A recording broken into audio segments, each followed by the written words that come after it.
Bonjour à toutes, bonjour à tous. Voici le troisième des 4 volets que je vous propose en cette rentrée sur le thème comment retrouver une motivation. Alors pas une motivation sur une courte durée, mais sur le long terme tout au long de l'année.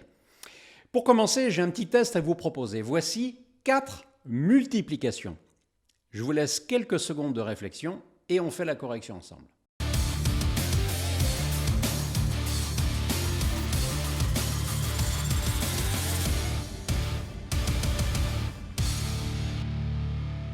L'objet du test n'est pas, vous l'avez bien compris, de savoir si vous connaissez vos tables de multiplication, mais de vous amener à voir ce que vous avez observé en premier. L'erreur ou les 3 bonnes réponses. En toute franchise, qu'avez-vous vu en premier? La faute ou les bonnes réponses? Parce que dans la vie au quotidien, c'est pareil. Le regard que nous portons sur les situations que nous vivons a un impact très important sur notre motivation. Comment vivez-vous les difficultés que vous rencontrez? Est-ce que vous êtes plutôt à vous dire « je suis mauvais, j'y arriverai jamais, ils sont tous contre moi » ou là on entretient une forme de culpabilisation, d'autoflagellation, donc de dévalorisation? Ou au contraire, est-ce que vous avez plutôt un état d'esprit positif? Et là vous vous dites plutôt « j'ai fait une erreur, je dois travailler plus la prochaine fois ». Et là, nous sommes dans un schéma de remise en question, ce qui sera très utile évidemment après.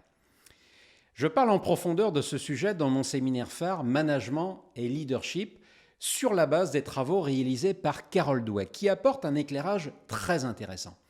Dans ses travaux, cette psychologue américaine parle d'une mentalité fixe d'une part et d'autre part d'une mentalité de développement ou de croissance. Je vous recommande d'ailleurs son livre Changer d'état d'esprit. Pour savoir d'où nous vient cette façon de penser et de voir les choses, il faut remonter à l'enfance. Carol Dweck explique que tout est lié à la manière dont vos succès ont été admirés quand vous étiez petit.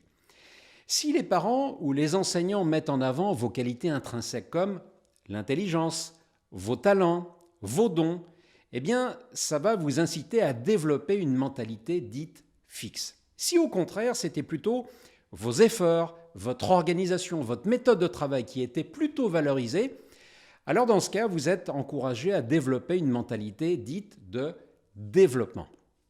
Alors ce n'est pas ici votre valeur intrinsèque qui est valorisée, mais votre effort et votre implication. Alors maintenant, comment passer d'une mentalité fixe à une mentalité de développement? Eh bien, un premier pas très important, c'est de savoir que ces 2 mentalités existent et de connaître leurs conséquences. Ensuite, d'observer sa propre posture devant telle ou telle difficulté et de voir comment, face à cette même difficulté, comment réagissent d'autres personnes qui ont plus de succès ou en tout cas de meilleurs résultats.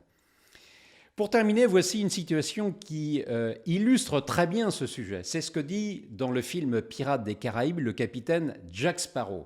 Le problème n'est pas le problème, dit-il, c'est ton attitude par rapport au problème qui est le problème. Si cette vidéo vous parle, si vous pensez qu'elle peut inspirer autour de vous, n'hésitez pas à la partager. Et puis si vous souhaitez en parler avec moi, eh bien laissez-moi un message.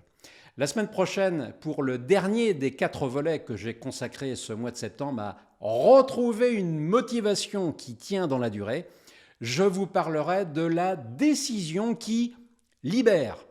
D'ici là, je vous souhaite une excellente semaine.